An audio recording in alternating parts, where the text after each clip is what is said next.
My name is Matt Steed. I'm an artist here in Albemarle, North Carolina. I do Native American style art. That's art that's within the parameters of a Native American style, which encompasses a lot of influences from different tribes and different nations in North America. I guess I could probably attribute most of my artist background to my grandmother. She was not actually Native American, but my Native American roots come from her husband, my grandfather.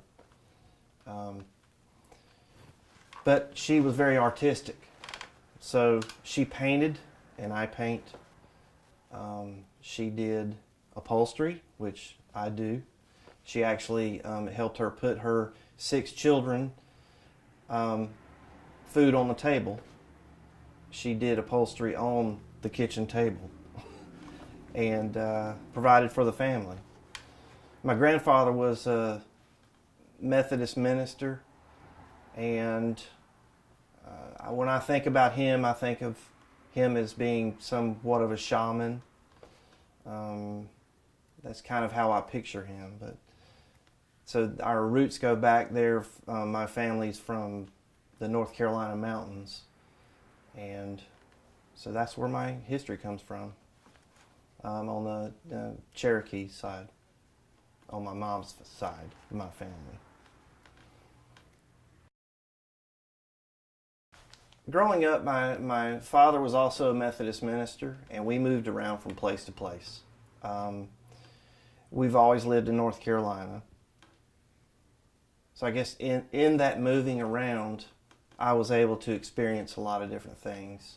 And now I live in Albemarle, and I have a wife and a son who's 6 years old. And we live just outside of town, which is close to my shop. I can get here in 5 minutes. But it's far enough out to where I can concentrate when I'm working on my art. I've got a separate shop building that's away from my house a little bit, and that's where I do all my creative stuff. I've always liked living here. I've lived here for probably 20 years now. But like I say, it's a good place to settle down. So as far as my art goes, I'm kind of a feather artist from the beginning. That's what I started doing as a child. The jewelry came later. The jewelry is more of like my therapy. I can concentrate on doing something very small that sometimes takes a lot of time, and in that you're able to use your mind to think about other issues that you might be having in your life, and so in that way it's therapy. A lot of the jewels I get from Arizona or Texas, California. I spend a lot of time going and searching these places and actually physically putting my hand on these things. Other than ordering from a catalog, sometimes you just don't know what you're going to get. So if I get in my hand and I feel it and I know I can do something with it, I'd rather do that. It's more of a connection there than ordering from a book somewhere or online. As far as the feather work, we do a lot of dream catchers here at my shop. Lots of feather stuff. I make what you might call a back bustle that dancers use, which is a row of feathers like this that a male dancer might wear on his back. A lot of people see it in the window or something. They call it a headdress, and it actually is a back bustle, which originated from the Sioux tribe in Oklahoma back in the early 1800s. But I dance at powwows, and my son just started dancing at powwows. And an interesting thing, last powwow we were dancing at, there was it was his first time actually dancing in the arena, and a man came up to him, an elder, and gave him a whole set of new feathers, and just gifted that to him. He said that for his age, he was a very, very good dancer. So I was tickled because I've never had anybody do anything like that for me at a powwow, but that was pretty exciting. This is what I was looking for.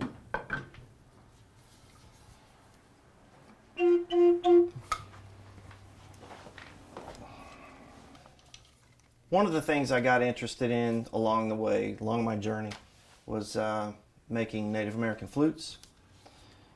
This is a flute that I made out of bird's eye maple. And here's actually another piece of maple that I use and take around when I do demonstrations. I can explain how a flute's made. As you can see, it's just a couple of blocks of wood. It's routed out with a router, and they match exactly, so when you close these up and glue it, you've got a hole there. But before you do that, you have to make these sound holes, and they have to be cut a certain way in an angle, and everything has to be pretty much perfect. If it's not, it won't make a good sound. And then it's just a matter of cutting the holes for your fingers to make different notes, and you just blow in the end, and that's it. So I'll play a little bit for you, hear how it sounds.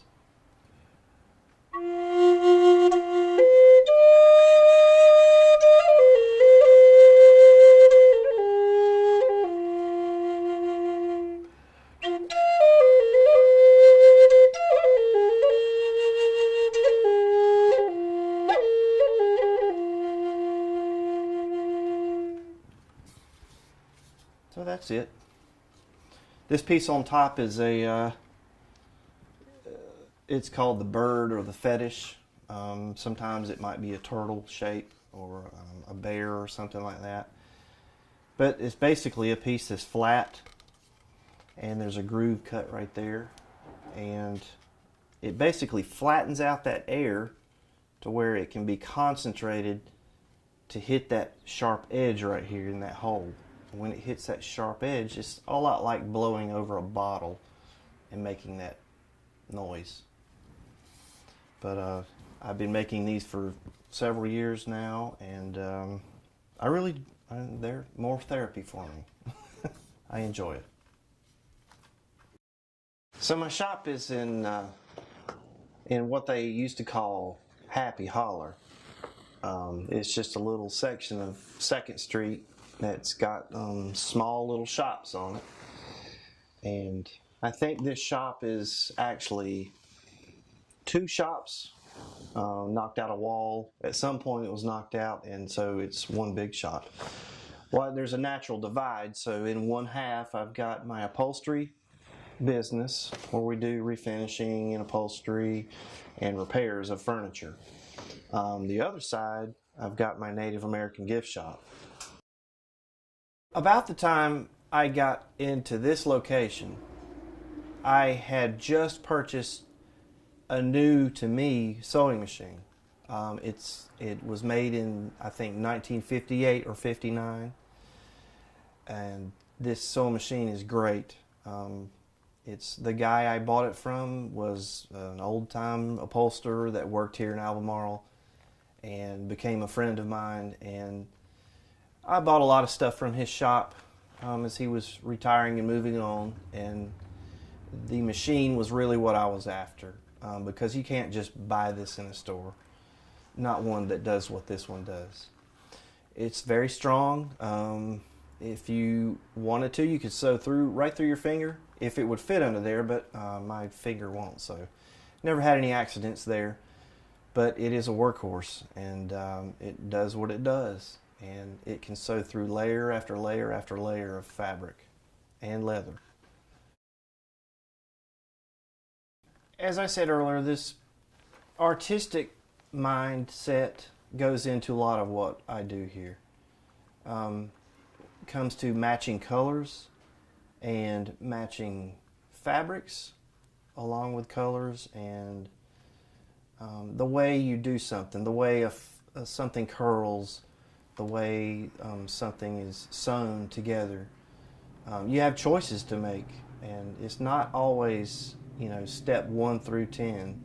Sometimes you have to divert things a little bit. Sometimes you have to change things.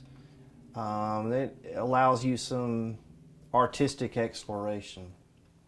And so we try to provide that for people to where it not only looks good when they come in to pick it up, but looks like one of a kind. I'm a member of Stanley Arts Guild and Falling Rivers Gallery here in town, and that has been a very wonderful experience for me. It's actually made me grow in areas where I didn't expect to grow in artistically. It's changed the way I look at art, and I hope it's changed the way other people look at their art as well.